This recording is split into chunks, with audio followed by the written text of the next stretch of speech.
I first met Brian about 10 years ago, and he was a 19-year-old kid just out of high school. He was going to a Bible college to be a preacher. And I didn't meet Catherine until later. She was his fiancée. We met when we were 16 years old. We had gone to a youth conference.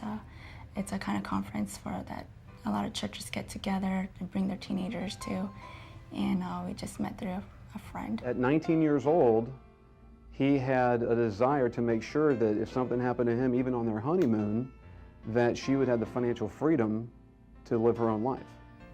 We were 20 years old, just shy of our 21st birthdays, and a lot of people thought we were crazy, getting married so young.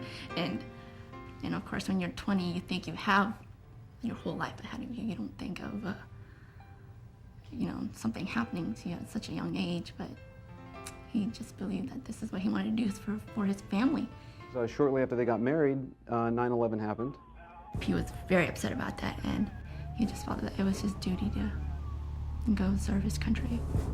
He wanted to enlist in the Army because he wanted to make sure that he'd be part of something that would not allow this to happen again on our soil. He felt he needed to join the Army and go fight for our country.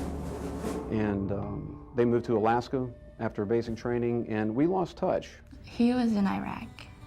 He came home for R&R, and a few weeks after he had gone back, I had taken a pregnancy test that, of course, came positive, and so I was excited. I know he'd be excited too because he wanted to be a father. And I emailed him, and I just said I took the test, and that was my email. He just got done with the mission, and he just wanted to go to bed, but he just had this feeling that he needed to go check his email, so he checked his email, and it just said that I took the test, and that was it. Just to get his blood going. And later I did tell him that I came back positive, and he was just so happy. He was, and I'm gonna be a dad, I'm gonna be a dad, and he was just elated. Last year, I get a call from a deputy that he had referred me to, and he says, "Rob, did you hear about Brian?" I said, "No." He said, "He got killed." A Tampa family brings their soldier home. Sergeant Brian Lucky died fighting for his country. Tonight, his body is back with the people. And then I found out that Catherine was 6 months pregnant. The day before he was killed, she got to talk to him for an hour on the phone because it was her birthday. And he even specifically said to her, "Pray for me tomorrow. I've got a dangerous mission tomorrow." And the next day he's killed by a sniper.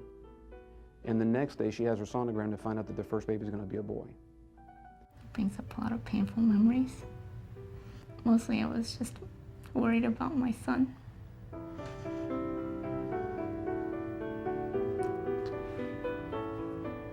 Because I'm just thinking that he was going to grow up without a father. And he would have had the best father. And of course, my guard was down. I knew that he was in Iraq, but I just was so happy with having this child, and that we were going to have a family, and that we were going to have a future ahead of us, and so many things to look forward to. And he just had one more month left. It was just stripped away. It was just gone in the blink of an eye. It was surreal. I couldn't believe it. And we hadn't talked in 5 years maybe. First concern was I got to call the company and make sure that thing's enforced. And I was just praying, and surely it was.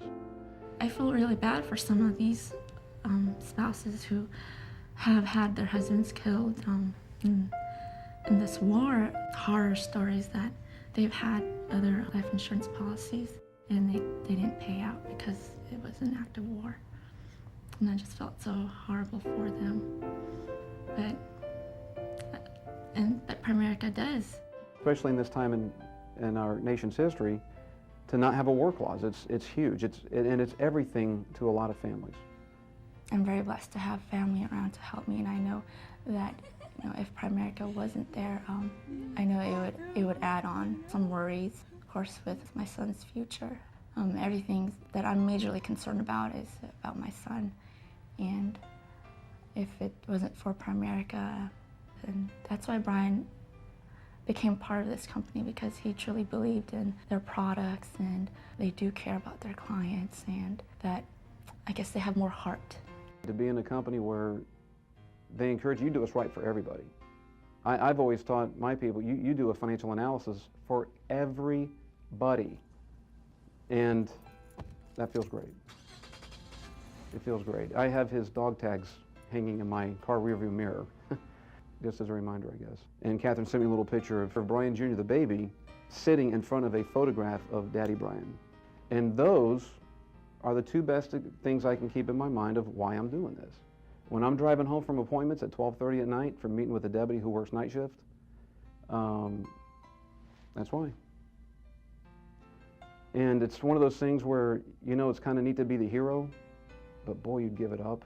You'd sure rather them have their daddy and their husband. But if that can't be there, we're the next best thing. When I was planning his funeral, I immediately thought of this poem and just, I couldn't believe that he wrote this poem when he was 18 years old. And it was amazing that this poem was perfect for his passing. And it just like this. There is a peace that no man knows, a peace made just for me, a peace that with time so sweetly grows, to make me strong and free, to make me strong to face the storm that blows across life's blue sea. No matter how hard the storm may come, this peace is there for me, to make me free from sin's heavy weight that presses my soul to the ground. It helps me to conquer tasks that seem great, so in God's blessings I'll abound. This peace comes not from wealth or applaud, for it flows from heaven above. This peace comes from the tender heart of God, sent to his children in love. This peace in full I know not yet, though it's been given without measure to me. But on that day, when my Lord I've met, then complete in God's peace I'll be.